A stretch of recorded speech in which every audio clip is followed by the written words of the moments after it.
21st, only 25 points ahead of that cutoff, which sounds like a lot, but you've got to remember there are still 6 matches to be played from other teams, so you do want to increase that a little bit.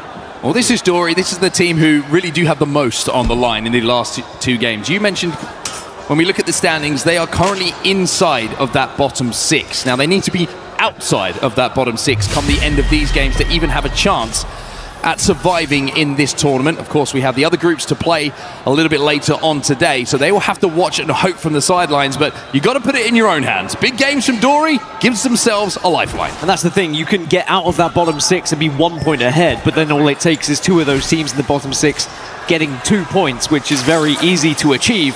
So you have to try and put yourself with as much distance as possible. And the first game that we've just seen from them in match 4 since we've been casting, they looked pretty good. They had an incredible fight against Elite. They need more of that, more of the same.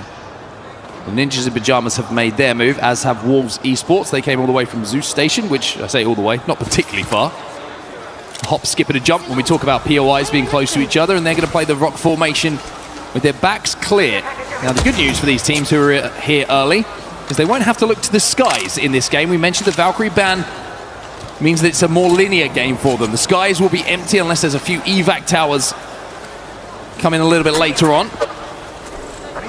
But for Wolves, this is going to be a really, really good spot that they should be able to last quite some time in this game. There's going to be a few very difficult rotations for teams as well with the choke points that are going to be available. So if you can hold some of the areas, whether it be on that far eastern side or, of course, the middle route from Stormcatcher to Lightning Rod, there's a real opportunity of picking up KP as well. Not necessarily game-winning positions, but certainly ones where you might be able to find points. Well, VKG in a really good spot as well. They're holding the building which has the survey beacon on in Lightning Rod. On Limit, they've got a little bit more of a difficult way to go. There's the... they need to release a Yulari Man alternator skin. I'm just going to say that. He, for me, when you talk about like players historically, when I think of weapons, HAL R99, for example, Kraber, 0. Yulari Man, alternator. Release the skin. Or else. I have no leverage, by the way. No, absolutely 0. Probably more than me. In fact, it's probably further away than it's ever been after I've just mentioned it. But all of these teams starting to descend onto Lightning Rod now. A heavy commitment to this northeastern POI. There are going to be some teams that are going to be north of Lightning Rod that are going to go for a little bit of a late rotation, one of those being Alliance. And I'm wondering whether anyone tries to position themselves in the kind of tunnels on the western side of Lightning Rod as well. If you can set up shop there, again, it's another one of those choke points. You might just be able to find some KP. Still thinking of weapons. I was going to say Monsoon, Sentinel. Peacekeeper or Sentinel. And of course our good friend Jumba, Mastiff. What Jumba did on that day. Hey, let's not talk about that. Let's not give him any more love than he needs. Mishi Jumba. Well, Team Heretics, they're a long way away from zone at the moment. They're over at Pylon, hitting Ring Console and Survey Beacon. They've also got Evo Harvester just to their north. So it seems like the path to purple is what they're on right now. They do have an interesting composition here. Pathfinder is going to be their rotational character here with that zip line. Gibraltar and Newcastle, of course, for a little bit more stability when they do get to the spot that they want to play.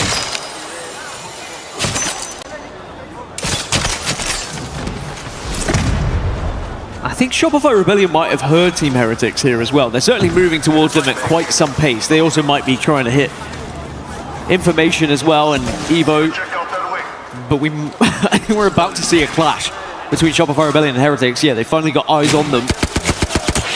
And I'm assuming Shopify Rebellion still IGL by Zainu, even with Phony come in, who typically is an IGL himself.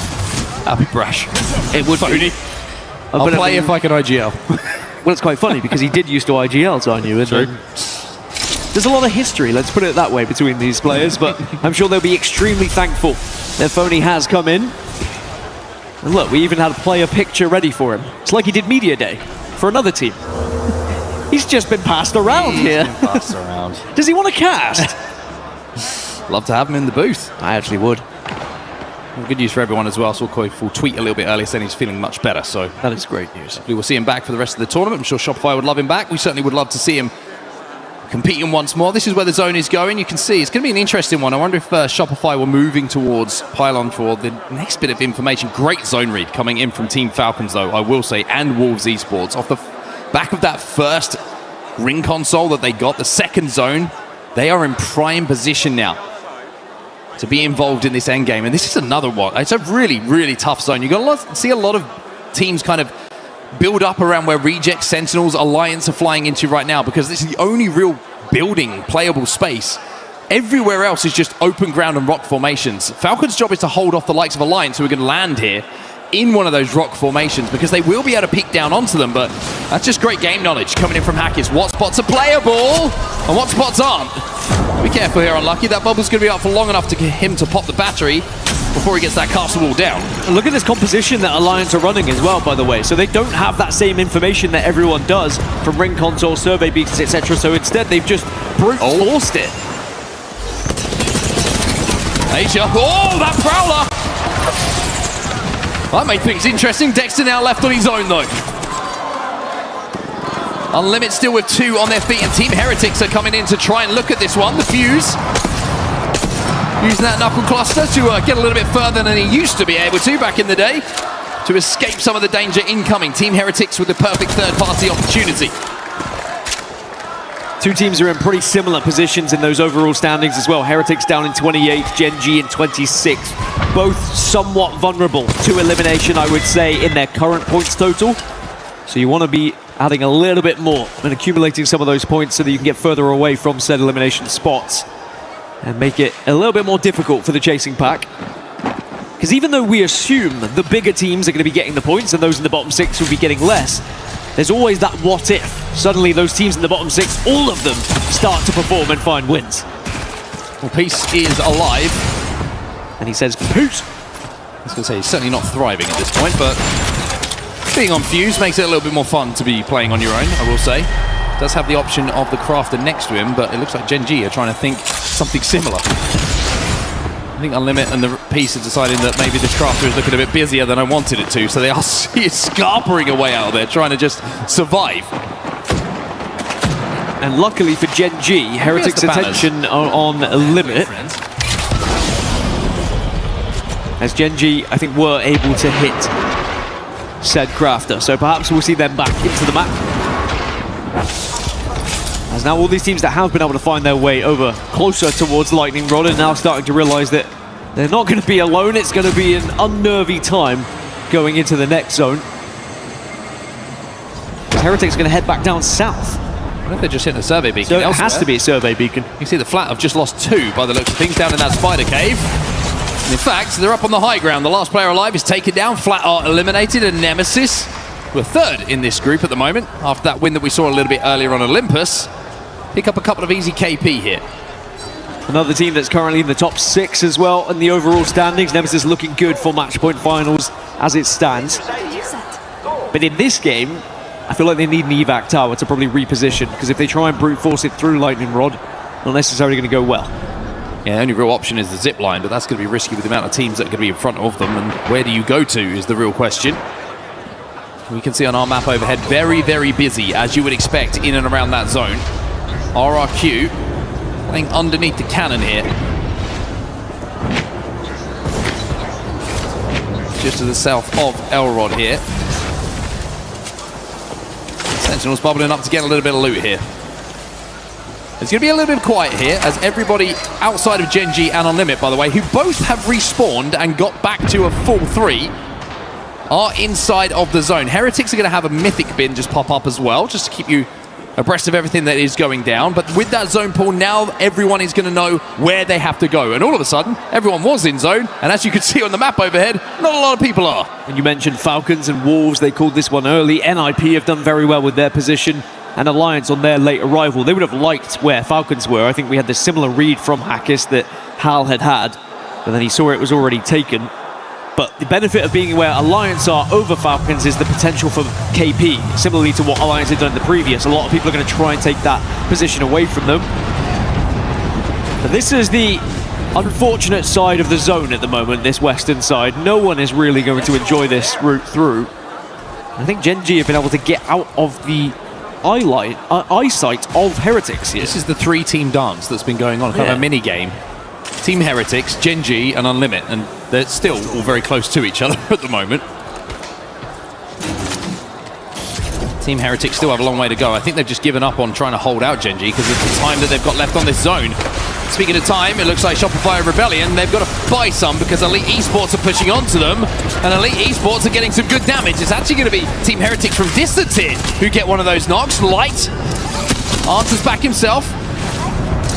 Zap and Phony are both down. Only one player alive here for Shopify Rebellion, and Elite do a fantastic job of cleaning them up. Reject have just been eliminated in the meantime. Here come Team Heretics. They're trying to push on this, but look how healthy Elite are. Elite are primed and ready, and actually Heretics decide better onto this one. But all in that meantime, Gen G have actually been able to get past Heretics, and now NIP are transitioning south to deny the move from Gen G, which Gen G are now going to get pinched between Heretics, and I take it back. Heretics have gone back and forth again and said, no, we don't fancy that fight either. Well, Gen G aren't safe. They have to move to this next building, and Dexter's going to get the bang smokes down to try and make that cross a little bit more comfortable. Ninjas in Pajamas have retreated back up to the height and the high ground overlooking this. Elite Esports just kind of had a little poke, but Gen G are safe.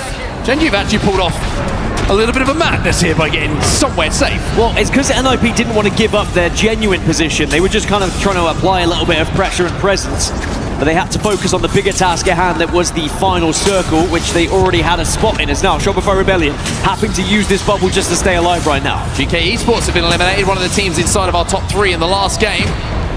Not many points for them in this game. They were trapped over at the north side of Lightning Rod and did not manage to escape. Shopify Rebellion looking to move up now. Nice spray coming in from Zap, but the reset now coming as well, and all of a sudden, Team Heretics are making this one interesting. Great shots coming in from Kurtz. Phony having to reload that RE45. Well, that thing is naked in Yarns. He's got himself an L-Star in his hand. Unlimited eliminated in the meantime off screen. Gen G are coming back, by the way. They can hear all this commotion and they are smelling blood. They know they have an opportunity to pick up some KP. And you've got four teams in the same area. Shopify Rebellion and Gen G, the ones that are pincering this, excuse me. Elite Esports are the first team to fall in this kerfuffle that's happening on this side of zone. Kirasame Havoc, they'll fall elsewhere. And Team Heretics survivability, by the way, very, very impressive through all of this, using the Gibby bubble, using the Newcastle just to survive, but they have to take the zipline now to try and get somewhere near this zone. Interestingly, elsewhere, with Gen G giving up that position, it's allowed NIP to apply more pressure onto them as well. So probably another engagement that could be happening down between those two teams. As with the zone shift, it does move away from the likes of Falcons and Wolves, and actually Team Nemesis have now found themselves in prime position as Team Heretics on this survival run been able to find themselves just underneath Stormcatcher here. Well, Jans still looking to use that L-Star. That bubble's not going to last too long, but the castle wall will slow things down. And that's Dory, the team who really are on the struggle bus when it comes to points. And when it comes to this fight as well, we can dance, but only one of us is going to be able to tango here. Jans left on his own, waiting for the rest to come in. He will fall. Team Heretics are down, and Dory survive here. The power of Newcastle once more demonstrated right in front of our very eyes. 12 squads now remain. As again, it's about just making sure you get back up and get as healthy as possible. Every point matters here for Dory. First Pro just been eliminated in the meantime. Dory hit the zip line. Newcastle is still up, which means that Kazu King can at least drag teammates back to their feet, but he's taking damage from the nades. Dory, get the bubble down at just the right time, but here comes Zainu. Here comes Shopify, and Dory's game is over. 9 squads remain. Zainu, it cost him his life, and it might cost Shopify as well. Well, Shopify were just looking for some KP here, because they knew it was probably going to be pretty dismal from this point onwards anyway. They finish in 9th place and do get some extra points on the board. RRQ also in that feed onto Shopify Rebellion. Is now Wolves maybe looking to try and push up onto this one as BKG will be eliminated. BKG are gone. Wolves still alive, who are here early, remember. Those shots coming down from the skies are hurting, and it's Sentinels who are now sending it onto RRQ. Sentinels with the wipe. And they barely took a tick of damage in doing so. Oh, Lions are going to push onto Sentinels, though. They've sensed that they maybe have to move away from their spot. And they are going to have a high ground. They're just waiting for this bubble to dissipate. Here's the Mastiff again. Here's Unlucky again. But he's down, Alliance are down, the armor diff too much, and Sentinels and Monsoon say, I've got a massive of my own. One more bubble comes out. Falcons now are going to be the next to take a look at this one, but can Sentinels hold on again? It's a difficult fight to take, but Falcons, they are not shielded very well. Well, they have the castle wall to fall behind their Sentinels. That's why Falcons didn't want to push that. They knew that they would have had a disadvantage in that fight. Not only with the armors, like you quite rightly highlight, but also pushing over the top of that wall. Now the move comes in from Ninjas in pajamas. Wolves are having a little scrap with Team Nemesis at the moment, who are center zone. And Nemesis are down to just Skittle Cakes. So it now means that Sentinels and Falcons are outsiders as this zone closes in. And Wolves, Nemesis, NIP are all going to be watching these two teams arrive, but Nemesis, of course, down to just one now.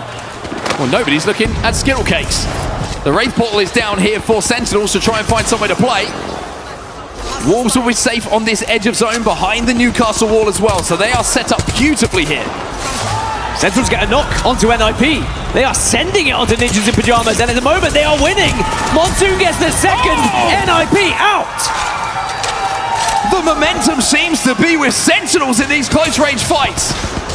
Wolves still looking at all of the carnage going down in front of them.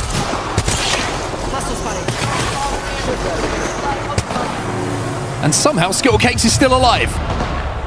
But for how long? He's trying to send it towards Falcons' position here. This might be the end of their game, and indeed, it will be Team Nemesis eliminated. 3 squads remain in our final battle here on Storm Point. Worth noting, only the one Gibraltar left here in the lobby, and that is Sentinels. They're going to be running Gibby, Watson, and Wraith, whereas Wolves have got the Newcastle, as do Falcons, but Falcons also have a Pathfinder, which allows the zip. Here comes Sentinels, though. The damage is done to Hal, and the armor not looking too healthy for them. Falcons will find one. It's a trade. Blinkster slides behind with the R9 to find another. Hal's trying to grapple away.